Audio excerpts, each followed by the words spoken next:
అయితే time travel చేసి వచ్చినా అంటావు. అవును తాత. ఇక పొలాలన్నీ మనమే. ఏమరా బాలిగా ఇట్లా వచ్చినావు? కృష్ణయ్య గారు 10 ఎకరాల భూమి ఉందండి, డబ్బులు చాలా అవసరం, మీకు 30,000కి ఇచ్చేస్తాను. ఏడా? Jubilee hills. అంత ఉత్తదే, అన్ని రాళ్ళు గుట్టలు.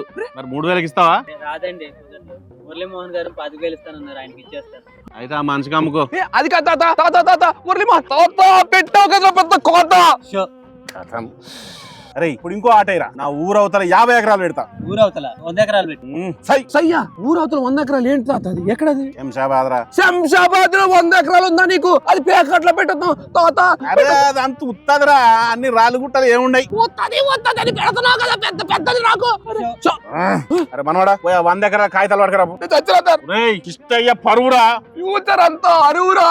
అరే మనవాడా నువ్వు ఇంటికి పోయి 10 కేజీల బంగారం పట్టుకరా, రమ్మేద్దాం. దేనికి తాత 10 కేజీలు బంగారం?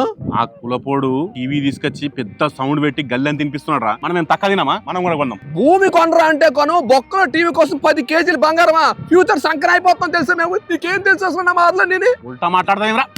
టైం ట్రావెల్ చేసి వచ్చినట్ట పీగుడుగాడు. అవి నా 10 ఎకరాల కాగితాలు, పైసలు మస్తు అవసరం ఉన్నాయి, అవి పెట్టుకుని పైసలు. 10 ఎకరాలు కాగితాలు ఆడికి ఇచ్చా ఎంత అవసరం ఉంది నీకు అసలు ఇప్పుడు అర్జెంట్ గా? 500. 500 తాత? ఎందుకు తాత? ఇప్పుడు నా తెలియక అడుగుతాను నేను.